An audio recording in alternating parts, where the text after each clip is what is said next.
My name is Jock Fresco. I'm an industrial designer and a social engineer.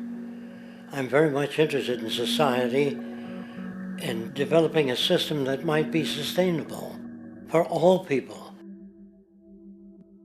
First of all, the word corruption is a monetary invention. That aberrant behavior that's disruptive to the well-being of people, while you're dealing with human behavior.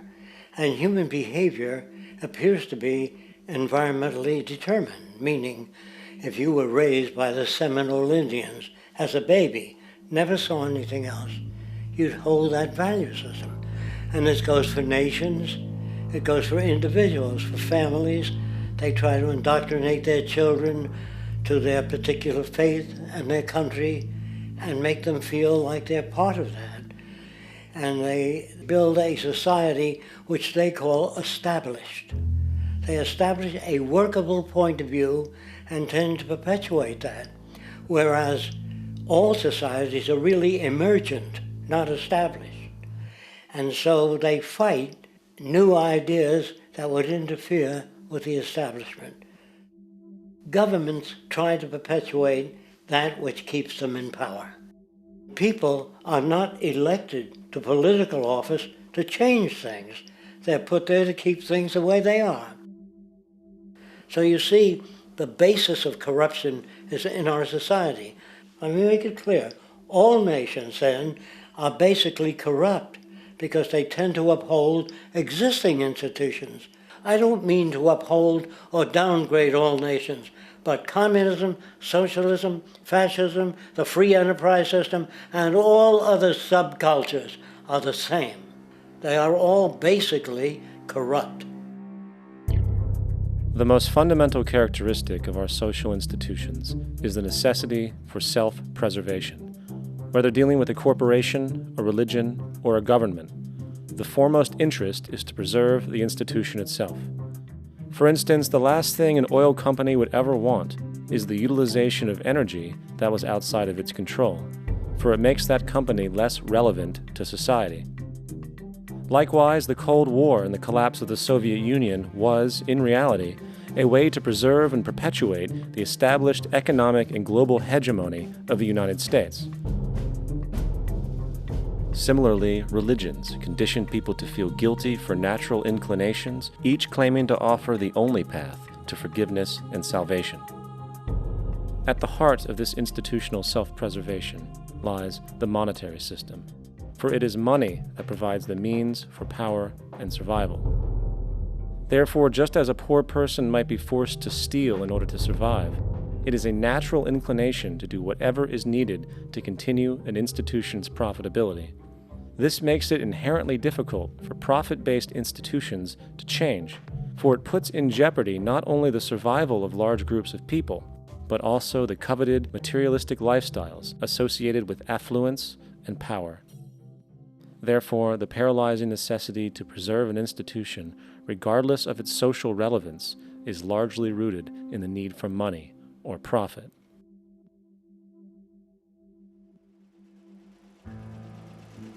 What's in it for me is why people think. And so if a man makes money selling a certain product, naturally he's going to fight the existence of another product that may threaten his institution. Therefore, people cannot be fair, and people do not trust each other.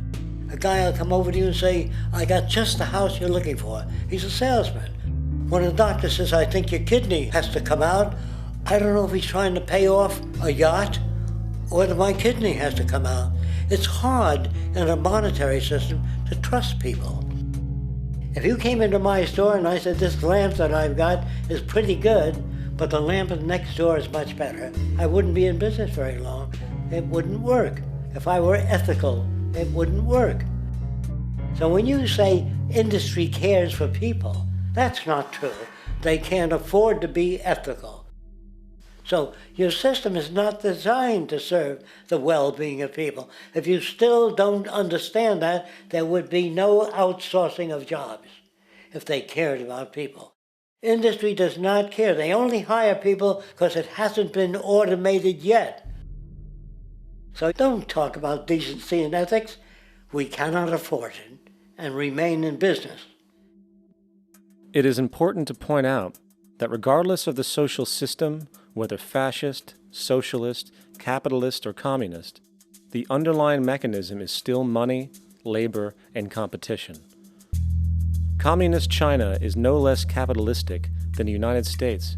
The only difference is the degree by which the state intervenes in enterprise. The reality is that monetaryism, so to speak, is the true mechanism that guides the interests of all the countries on the planet. The most aggressive and hence dominant variation of this monetaryism is the free enterprise system. The fundamental perspective, as put forth by early free market economists like Adam Smith, is that self-interest in competition leads to social prosperity, as the act of competition creates incentive, which motivates people to persevere. However, what isn't talked about is how a competition-based economy invariably leads to strategic corruption, power and wealth consolidation, social stratification, technological paralysis, labor abuse, and ultimately, a covert form of government dictatorship by the rich elite. The word corruption is often defined as moral perversion. If a company dumps toxic waste into the ocean to save money, most people recognize this as corrupt behavior. On a more subtle level, when Walmart moves into a small town and forces small businesses to shut down for they are unable to compete, a gray area emerges. For what exactly is Walmart doing wrong? Why should they care about mom-and-pop organizations they destroy? Yet, even more subtly, when a person gets fired from their job because a new machine has been created which can do the work for less money, people tend to just accept that as the way it is, not seeing the inherent, corrupt inhumanity of such an action. Because the fact is, whether it is dumping toxic waste, having a monopoly enterprise, or downsizing the workforce, the motive is the same: profit. They are all different degrees of the same self-preserving mechanism, which always puts the well-being of people second to monetary gain. Therefore, corruption is not some byproduct of monetaryism. It is the very foundation. And while most people acknowledge this tendency on one level or another, the majority remains naive as to the broad ramifications of having such a selfish mechanism as the guiding mentality in society. Internal documents show that after this company positively, absolutely knew that they had a medication that was infected with the AIDS virus, they took the product off the market in the U.S. and then they dumped it in France, Europe, Asia, and Latin America. The U.S. government allowed it to happen. The FDA allowed this to happen. And now the government is completely looking the other way. Thousands of innocent hemophiliacs have died from the AIDS virus. This company knew absolutely that it was infected with AIDS. They dumped it because they wanted to turn this disaster into a profit. So you see, you have built-in corruption. We're all chiseling off each other, and you can't expect decency and that sort of thing. And feeling that, they don't know who to elect. They think in terms of a democracy, which is not possible in a monetary-based economy.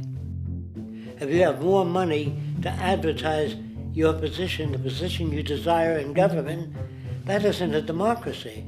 It serves those in positions of differential advantage.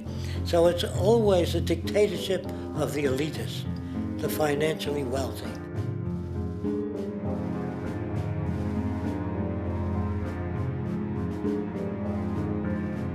It is an interesting observation to note how seemingly unknown personalities magically appear on the scene as presidential candidates.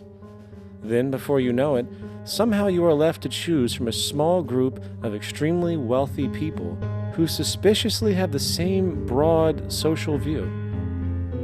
Obviously, it's a joke.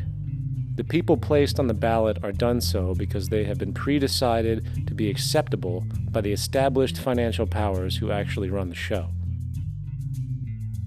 Yet, many who understand this illusion of democracy often think, If only we could just get our honest, ethical politicians in power, then we would be okay.